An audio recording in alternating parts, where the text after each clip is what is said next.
Faith and Science Podcast. My name is Tyler Bublitz, and welcome back for the 8th Sunday after Pentecost for the week of August 4th, 2019, and I'm excited to have you here. I'm excited to dig into this week's podcast, and I'm excited that how much has just been going on. If you think about it, this summer is just quickly going by, and that you think about this is such a great time for rebuilding and just building within the church. And I know I've talked about this before, but again, I think it's a good thing to reiterate that this is such a great time to be able to look at that and to reflect and to move forward. And especially when we look at what we've discussed last week, which I'll go through in the Twitter question here in a moment. And when we look at this week, I think there's a lot of self-reflection that needs to go on. And it's very difficult reflection, but it's not. That's where the growth comes in. Growth does not come from easy solutions. Growth comes from deep reflections and hard-hitting questions. And I think this week it really hits into that real hard. And especially think about, are we really being the best stewards as we possibly can? But before we get into that, I want to look back at last week's Twitter question. Like I kind of inferred here, it's going to lead really well into what we have this week. So the question was multiple-fold last week is, what should we be asking? What are you seeking to find?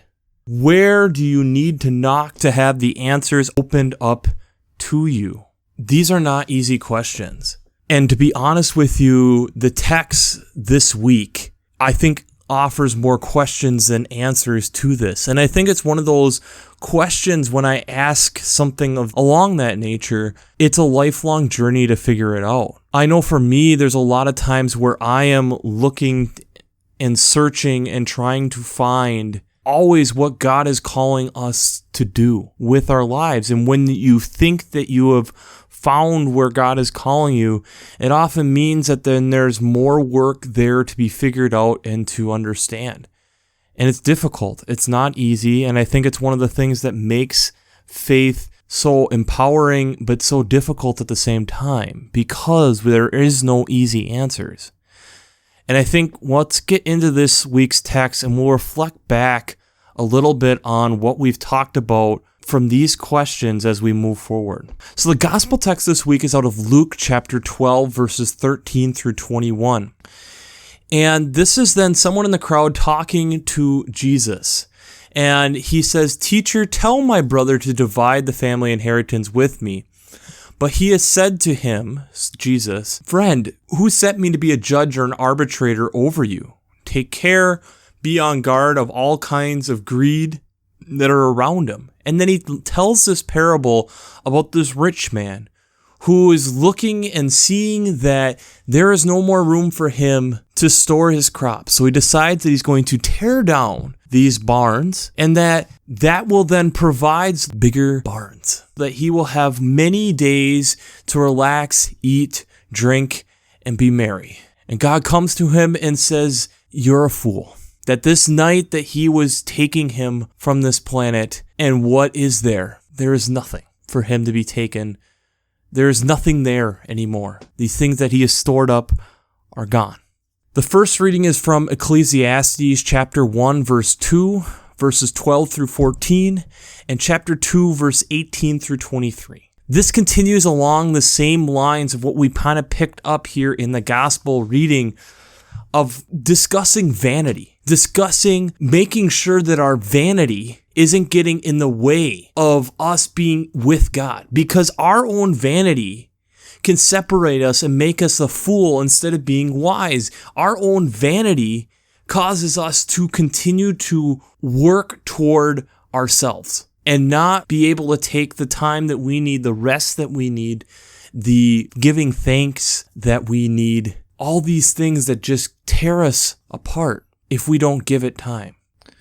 The alternative first reading is from Hosea chapter 11, verses 1 through 11. And this continues on that story that we had last week, where we look at that God does not forget us and does not leave us and does not abandon us. And yet, even when we treat ourselves poorly and treat God poorly, there is, yes, going to be a time for the ones who have not given honor to God, that he will come back as a roaring lion-like figure, and that will cause us to tremble, but yet he still loves us, and he still tends for us, and he still cares for us because he's continued to provide for us. The psalm this week is Psalm 49, verses 1 through 12, and it talks about that we're all in this together, rich and poor, high and low, and that the wisdom that God is providing is for all of us, and that it brings us all together, because it really doesn't matter. It's what matters to him is that we're giving him the time that he deserves, that there aren't going to be ways that we buy ourselves into this life. And then it causes us to question and make sure that we're in the right place, that we're not using the resources that we have acquired purely for our own gain, but for God's gain. The second reading is from Colossians chapter 3, verses 1 through 11. And it reminds us here that through using the Apostle Paul, that we aren't supposed to be focusing on things of this earth, that they cause us to idolize things. They cause us to become fixated on these things and then not be able to give God the due credit that he deserves because of that. Because we have essentially given ourselves over to this other thing that he ended up creating anyways, and it's not worth our time. This is why I feel like the questions that was asked last week are so important. What are we looking for? What are we seeking? Where are we knocking to try to have answers provided to us? What questions are we asking? Are we asking the right questions? As I thought about these texts, and there was a couple really good things that I heard about this week in text study that I think it's really important to remember when we're looking at and deciphering these texts, is that Luke is writing to a single rich individual. And he uses a lot of these poor and mighty images in contrast on what it means to really follow God. And I think it's one of the things that's really easy for us to fall into. And for my life, there's a couple examples that I know that I can use that relate really well to science. One, when I was working with a solar company, and we were looking at installing solar technologies over in Liberia, Africa. And in that time, it meant that we also had to figure out how we were going to train individuals over there so that they could service the solar panels so that we weren't constantly going over there for any issue that was going on, that we'd have a 1-year check-in, see how they were understanding the system, and then essentially we're able to give that over to them. Not only giving them solar panels, but again, giving them a job for some of these individuals to be able to forward their economy.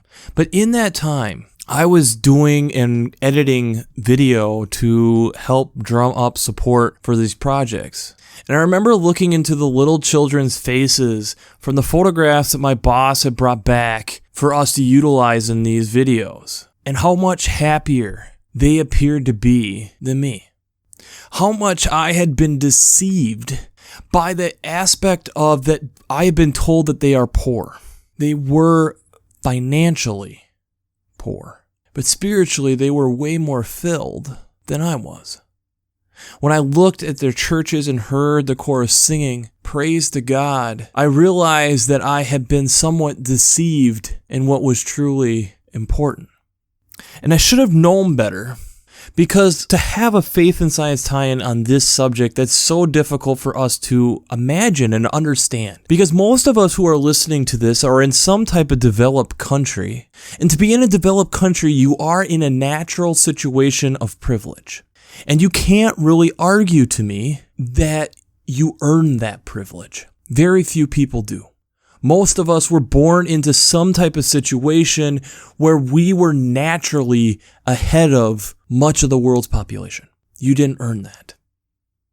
When I was in college, I had the privilege of listening to probably arguably one of the best thinkers of our generation. I had the privilege of listening to Bill Gates live. Let's be honest, there were multiple things from that conversation and speech that I will remember for the rest of my life, and powerful things that Bill Gates was able to say. One of them was him talking about advising us to not do what he did. Talking about how he didn't know what a weekend was. He didn't know what a day off was. And in order to build the company of Microsoft to the world's power that it was in the late 90s and still is, much in credit to what Bill Gates did today, he talked about the sacrifice that caused and how hard that was, not only for him physically, but his family, and how he didn't really get to have a family till late in his 30s. And he talked about, now with all this success, financial success, that he had discovered and been given the opportunity to, he talked about how difficult it really was. He talked about the Bill Gates and Melinda Gates Foundation. One of the biggest things that they have to wrestle with on a constant basis is trying to figure out how their money can impact the most possible people on this planet. So they have to listen to pitch after pitch after pitch, knowing that they're under a microscope for wherever they throw their money, and understanding that they are trying to have the biggest impact possible on the human race. To me, as a young man, I look back and think about that and realize what he was trying to do exactly demonstrates what Luke's gospel here is discussing. We have been gifted on this planet with so many resources way beyond our own means. And one of the difficult things that I find with the human species, myself included, is that we like to collect things. We like to hoard things. We like to build up things. And if you look at the rest of the world's creation, I don't quite see it that way. Sure, a bird will build its nest, but at some point it abandons that nest. It's time to leave the nest. And some nests they build and build and build until they collapse. But they don't mourn that. They know that it's time to move on. They know that that gift has given its best to what they can do. We struggle with that. We want to keep and keep and keep and keep and keep until we can't keep anymore. So we're going to build bigger barns. It's one of the hard things within science is the divide between what we're seeing now as modern technology and natural science. The fight for resources, the fight for people, manpower, to be able to understand these different creatures that are out in the environment, to be able to comprehend the ecosystems in which we're in, compared to having the technology to be able to build our own habitat, being able to just build whatever we feel needs to be done, with very little consideration for anyone else outside of the human race. I'm a sports fan, and one of the things that I distinctly remember is when the US Bank Stadium was being built in Minneapolis, where the Minnesota Vikings play. Big glass cathedral, getting nicknamed a cathedral for Sunday football. And that's another discussion for another day. But many bird advocates talked about how that was going to be a bird slaughter mill because of the glass, because they couldn't tell that that wasn't open air. And it has been. Many cities around this country have multiple big glass slaughter mills for our bird friends. Does it stop the construction? Does it stop us from really thinking about what is that gaining? Do we need to build it that way? Is that not vanity? Our own push to be able to be technologically advanced for our own good has come at the cost of everything else on this planet. It's not just about you and me and the finances that we have individually, which is still very important, like Bill and Melinda Gates teach us. But it's also as a group of human beings, making sure that we're making wise decisions, not only for us, but for us as the collective good, as part of an ecosystem, not separate from it. This is why these readings are so hard-hitting, and it's very difficult to look at them. But yet, I still see when we really look at and consider what we are doing with our own finances and really try to make an impact for others and making others more than just even the human race. Does God not recognize that? Does God not recognize us trying to think broader than ourselves? I think so. I think it's one of these things that we look at Bill and Melinda Gates and look at the power that they are doing and how much impact that they're having on this world. We look at the people who dedicate themselves to pushing forward something to not only powerfully impact ourselves to look at people not in the situations that we're in, but push us to consider our neighbors, whoever they may be it a Homo sapien or otherwise. That's partially for me why this is such a powerful reading and how much I keep hounding some of these same points over and over again because we don't understand it. We don't understand when there is literally extinction clocks, that when they're gone, we can't study them anymore. It's gone. And that becomes part of the problem within our human existence, is us struggling and wrestling with the whole idea of death, our ability to fully understand death and what that means. And we wrestle and we have a hard time within our own heads being able to understand and comprehend that, much less when it comes to anything outside of us, and much less if it means making a sacrifice. Are we putting our treasures in the right places? What are our treasures? Are they glorifying God? Those 3 questions are your Twitter questions for the week. Thinking about those treasures and where are we putting them, and is it the right place? Because to me, when I look at this place, it is a treasure. It is a gift. And the ability of the human mind to be able to wrestle with and comprehend and work to understand the vastness of which the place that we are living and beyond. To understand that we are a weird rock floating in some universe way beyond our full comprehension.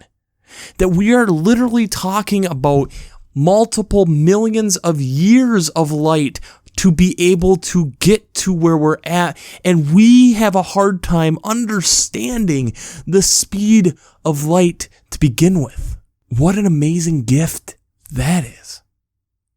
I know it's something that I've brought up multiple times, and I just don't think we fully comprehend, myself included, how much we take advantage of the gift that we have been given.